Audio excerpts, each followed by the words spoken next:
Yo les G's, bienvenue à tous dans Passe le Beat, moi c'est Red, j'espère que vous allez bien et aujourd'hui on continue notre série de vidéos sur les bases pour créer les rythmes les plus populaires de la musique urbaine. Et dans le premier épisode, on avait vu comment créer un rythme boom bap typé années 90 et un rythme lo-fi. Dans l'épisode suivant, on avait vu comment créer des rythmiques trap. Et bien dans cet épisode, on va voir comment créer une rythmique drill. J'espère que vous êtes prêts, Michou balance la sauce.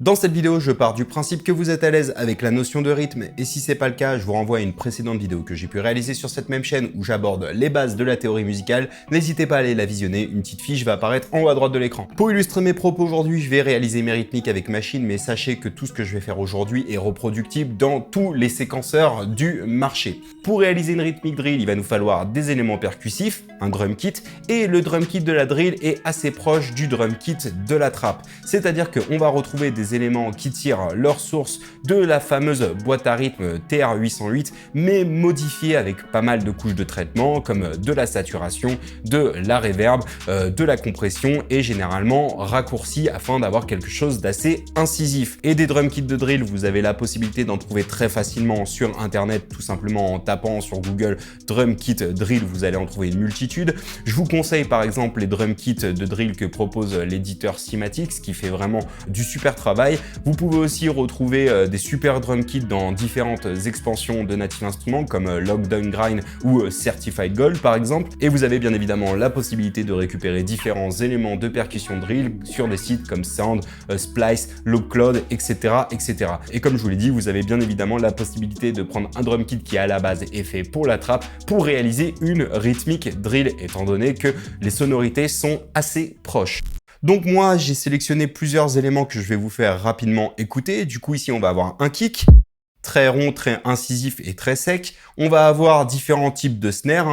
Je vais pas forcément toutes les utiliser, mais c'est pour vous montrer un petit peu toutes les possibilités en termes de sonorité de snare qu'on peut utiliser. Donc on va avoir ce genre de snare qui se rapproche un petit peu de la snare chop de la trap. On va avoir différentes variantes. Donc je vais avoir une comme ça, une comme ceci, un petit peu plus aiguë. La même chose en plus médium et une autre un petit peu plus aiguë mais en plus punchy. Ensuite, on va retrouver comme pour la trappe des charlets très courts, très secs, très incisifs encore une fois. Ensuite, dans la drill, on va retrouver pas mal de percussions comme des woods, des rimshots, des petites snares un petit peu traitées avec différents types d'effets. Donc, on va avoir ce genre de choses. Et on va aussi retrouver différents types de cymbales comme des crashs, comme des rides. On va aussi retrouver des tambourins. Des petites percussions, des petits effets en tout genre, comme par exemple des bruits de pistolet, vraiment classique dans la drill, avec pas mal de reverb. Bref, les éléments de base d'un drum kit de drill, c'est vraiment la grosse caisse, les caisses claires et les charlets. Puis ensuite, libre à vous de rajouter tous les éléments que vous désirez. Il y a énormément de choses que vous pouvez faire, comme par exemple rajouter des vocal chops, des petits samples de voix très courts. Vous pouvez rajouter différents types de percussions afin de personnaliser votre rythmique. En termes de tempo, la drill va osciller entre 135 et 145 BPM. Bien évidemment, vous pouvez aller un petit peu au-dessus ou un petit peu en dessous, bien que la majeure partie des producteurs vous diront que la drill se réalise à 140 BPM. Donc j'ai placé le tempo de mon projet sur machine à 140 BPM et ici j'ai réalisé déjà une base de rythmique drill que je peux vous faire écouter rapidement.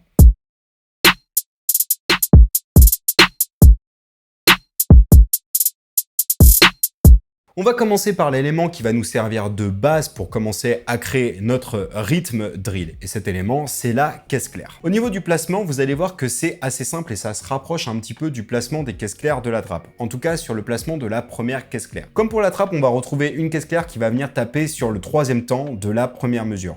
Cependant, comparé à la trappe, on va pas avoir une caisse claire qui va venir taper sur le troisième temps de la deuxième mesure, mais on va avoir une caisse claire qui va venir se décaler et qui va venir se mettre sur le quatrième temps de la deuxième mesure ou à contre-temps du quatrième temps de la deuxième mesure. Ce qui fait que si vous devez les placer en comptant, vous compterez comme ceci. 1, 2, 3, 4. 1, 2, 3, 4. 1, 2, 3, 4. 1, 2, 3, 4. Et ça, c'est vraiment votre base.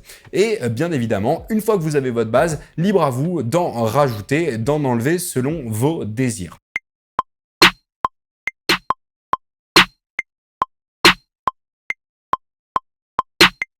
Et on va directement passer à l'élément qui va répondre à cette caisse claire, c'est-à-dire la grosse caisse, le kick. Donc, je vais activer la grosse caisse et je vais vous faire écouter le pattern que j'avais créé déjà.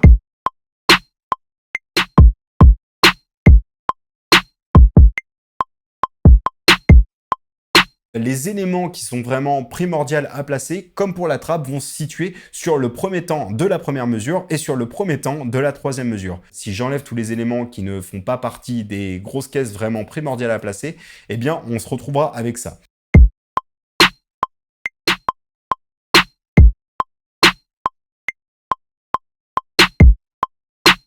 Et ensuite, au niveau des placements, vous faites un petit peu comme vous voulez, si ce n'est qu'il y a quelques petites règles à respecter, comme le fait de ne jamais placer une grosse caisse en même temps qu'une caisse claire. Alors, vous avez la possibilité de le faire, mais l'idée, c'est de faire en sorte que les deux éléments se répondent et ne rentrent pas en conflit. Par exemple, je peux venir placer une grosse caisse ici et une grosse caisse là, ça fonctionnera. Et ici, par exemple, je pourrais m'amuser à faire ce genre de choses, hein.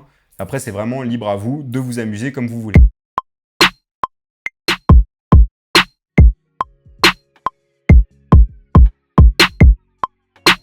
Ça fonctionne plutôt bien. Et là, une fois que vous avez votre base grosse caisse, caisse claire, il va falloir passer à l'élément qui caractérise vraiment la rythmique drill, c'est-à-dire le placement des charlets, le placement des hi-hats. Donc au niveau des charlets, j'avais réalisé ceci que je peux vous faire écouter rapidement.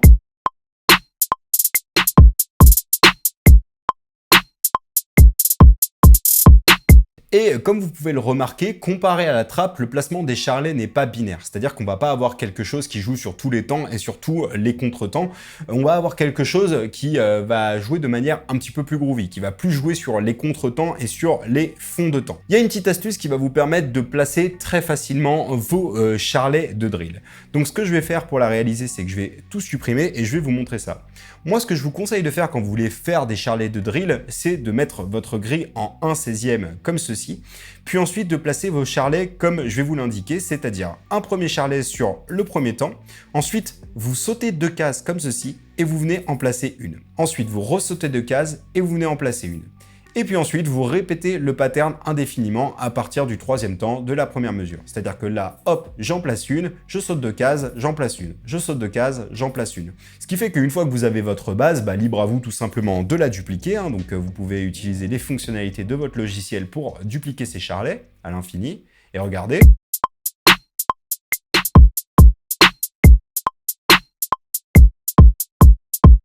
Ce qui fait que là, vous avez votre base. Et puis ensuite, c'est que de la manipulation pour venir en rajouter, en enlever. Vous pouvez par exemple venir rajouter des rôles en changeant la quantification de votre grille, en la réduisant. Vous pouvez dédoubler certaines de ces notes, vous pouvez en enlever pour laisser un petit peu d'air. Par exemple, moi, ce que j'aime bien faire, c'est enlever les 2 qui se trouvent juste ici, pour avoir un petit trou au début, histoire de laisser respirer un peu le beat. Et par exemple, je vais venir me mettre en 1/32e, ici, faire un petit roll juste ici, très léger. C'est le genre de truc qui marche plutôt bien. Voilà, ici, hop, j'enlève les 2 qui sont là. Par exemple, vous avez la possibilité de faire ce genre de roll, ça fonctionne bien. Vous pouvez même monter jusqu'à 1/64e, histoire de créer ce genre de choses, très facilement, hein. N'hésitez pas à y passer du temps, c'est vraiment ce qui va donner toute l'essence de votre rythmique drill. Il y a plein d'astuces que vous pouvez faire, vous pouvez jouer sur la vélocité des charlets. Par exemple, sur les rolls, vous pouvez faire des petits rolls descendants comme ceci.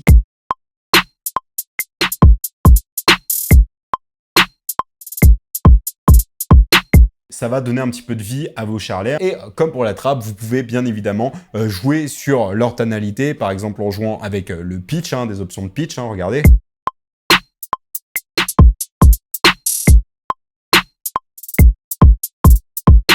Et une dernière petite astuce, vous avez la possibilité de rajouter pas mal de vie à vos charlets en rajoutant des effets comme un flanger ou une reverb filtrée. Par exemple, moi je vais venir chercher la reverb de FabFilter, la FabFilter Pro R.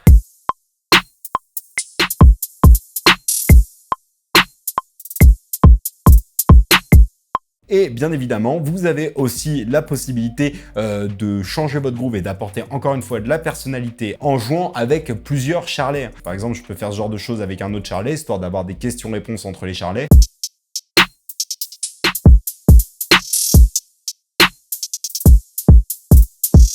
Et une fois que vous avez votre rythme drill, libre à vous de rajouter différents éléments pour compléter votre rythme, comme par exemple des crashs, ça fonctionne plutôt bien. Par exemple ici sur la première mesure, je peux mettre un bruit de pistolet et une crash. Ici je peux rajouter des rimshots par exemple sur les fonds de temps et sur les contretemps. Par exemple ici je peux rajouter une petite percu entre les deux. Et ici pour venir appuyer les grosses caisses, rajouter un petit tambourin qui joue de manière layerée, c'est-à-dire en même temps.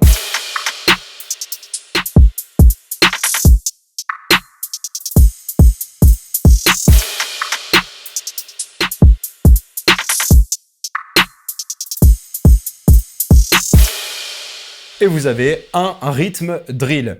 D'habitude, dans cette série de vidéos, je ne parle pas des basses, mais je vais rapidement aborder le placement des 808, qui est vraiment l'élément complémentaire et l'élément principal, limite, d'une instru drill. Je vous conseille d'utiliser des 808 assez longs que vous pouvez traiter très facilement dans un sampler avec lequel vous allez pouvoir effectuer des glides. Moi, pour l'exemple, j'ai utilisé un plugin que je vous ai présenté dans une précédente vidéo, Sublab, avec lequel j'ai réalisé un petit pattern de 808 juste ici. Et je vais rapidement vous parler du placement des 808 qui est assez simple mais qui donne vraiment toute la saveur à un rythme drill. Il faudra quoi qu'il arrive placer un 808 sur le premier temps de la première mesure, sur le premier temps de la troisième mesure et ainsi de suite sur le premier temps de la cinquième, le premier temps de la septième, etc.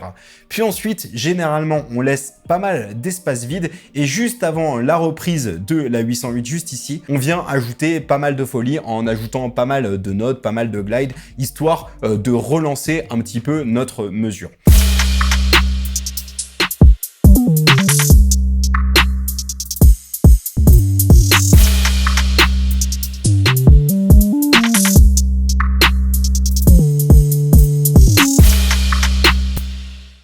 Cette vidéo touche à sa fin, j'espère que ça vous a plu et que ça vous a appris des choses. Et si c'est le cas, comme d'habitude, n'hésitez pas à mettre un petit pouce vers le haut, à nous le dire dans les commentaires et à partager cette vidéo, bien entendu. Je vous invite aussi à vous abonner et à activer la cloche pour être maintenu informé des prochaines sorties de vidéos. Vous pouvez nous suivre sur moult réseaux sociaux type Instagram, Facebook et Twitter. Et vous pouvez me retrouver personnellement sur Instagram à @redisgoodmusic. C'est tout pour moi, je vous dis à très vite pour un prochain épisode. Prenez soin de vous et n'oubliez pas, c'est que de la musique. Salut!